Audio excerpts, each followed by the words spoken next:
Hi guys, it's Chris at Cork and Crown, back in my cider shed with some more Perry to try. We're going to try Perry, and it's what I've been waiting for. In fact, it's one of three that I've been waiting for. In fact, I didn't know how many I was going to get. It came in a box today from Germany, from 1785 is the company, in the Black Forest, so southern Germany. Wendy and Patrick. Wendy originally from Seattle, so Pacific Northwest. Patrick, I believe, from southern Germany, from the Black Country, that part of the world. They're making ciders and Perrys, and they sent some for me to try. 1785 cider. There is a bottle. It's their Perry Cuvee. Okay, so I've got a sheet here. I'll read what it says on the sheet. Hang on a second. I've got some blurb about this, so I'll read both. If I can get this bit of paper to... Right. Our products reflect the region they are from, soils, climate and elevation of southern Germany's Black Forest. The heirloom fruit varieties, the meadow orchards with their tall ancient trees that have never been sprayed or fertilised, all of these contribute to the unique flavours of our cider and perry. In the fall, we manually harvest and process the fully ripe fruit in small batches. The cider ferments slowly during the winter months and matures throughout the year. Most of our products are naturally carbonated by bottle conditioning.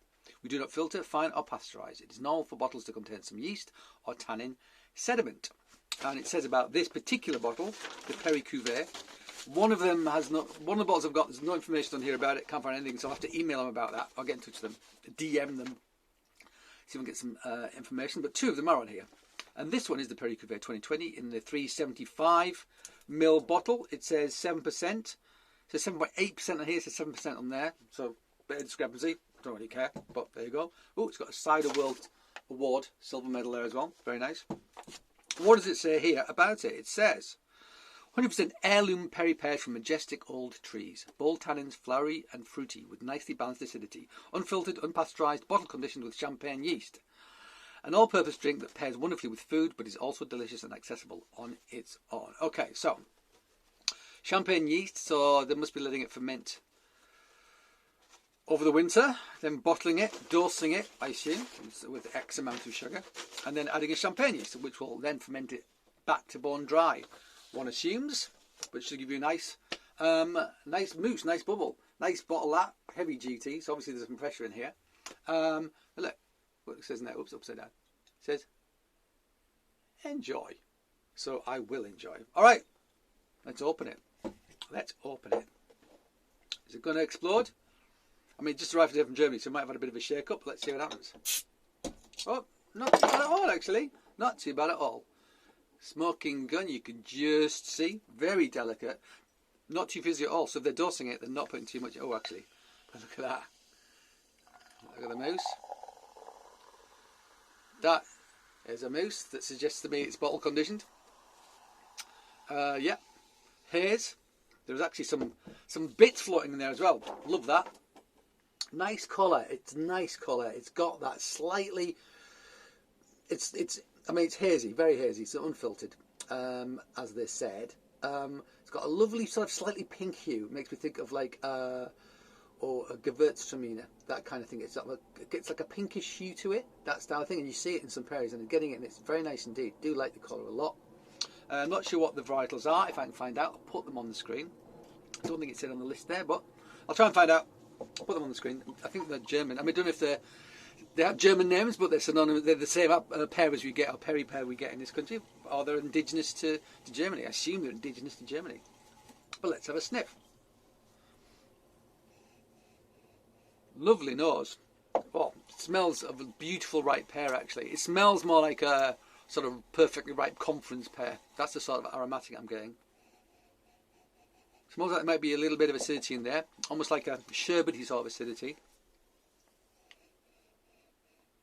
But yeah, lovely.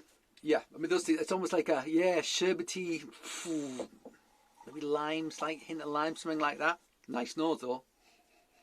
Very nice nose, smells great, mouth's watering, always a good sign. It will be bone dry. It smells like it's going to be sweet, but if it's champagne yeast, it's going to be bone dry. It is going to be bone dry, because that's what champagne yeast does. Let's see if I'm wrong. Oh, it could have some sorbitol in though. It's got sorbitol in, that's non-fermentable. So it might have a little bit of residual sweetness from the pear. Let's try it.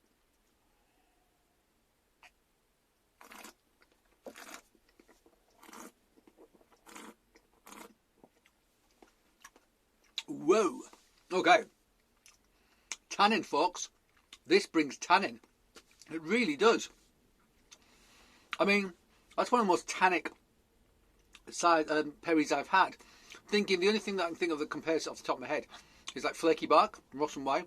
That's got bold tannins. This has definitely got bold tannin. But I like it.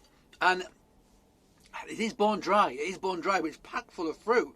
It's almost like eating a perfectly ripe conference pear, but with no other sugar in it. But it's a great thing. The bubbles are super fine, so that champagne yeast has done its job. The bottle conditioning has done its job. The nose to the palate, the transition is very similar. It's not like a massive juxtaposition. Except the nose, it suggests it's going to be sweet, and actually on the palate it is dry.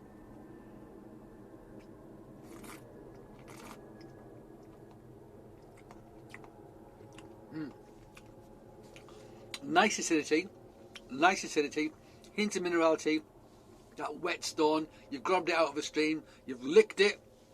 Who cares what people think? Minerality, that's what we're getting.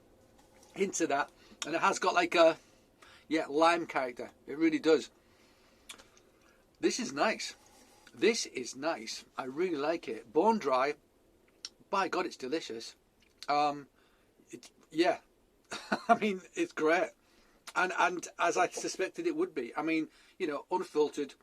I assume the first fermentation is using wild yeast, and the secondary fermentation is champagne yeast. So that's going to take it dry, but you are going to get some of those wild yeast characters in it as well. Not farmy, not funky, none of that I can suggest, that I can detect. No, not really. Lovely. Loads of fruit, really refreshing, really crisp. It almost feels like it's got some sweetness to it because it's got lots of that pear fruit character, that ripe pear fruit character.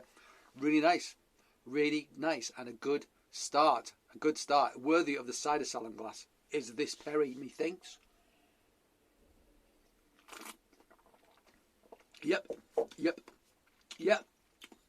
Good start. Tannins though. I mean, I think I want some cheese with this. I want some fat to counteract the tannins.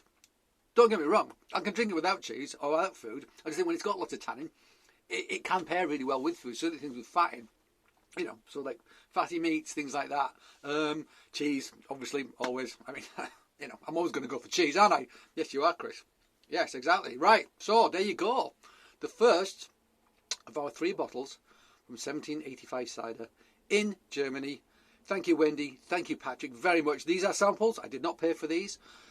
You know, just so you know, but I will always be absolutely honest in my thoughts and criticisms. But of this, I have none, except I wish I'd got the bigger bottle.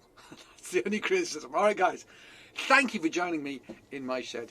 I hope you join me again. Please do if you want to see me try more of these 1785 ciders, perries, pardon me. I'm looking forward to it. All right, guys, till the next time, cheers.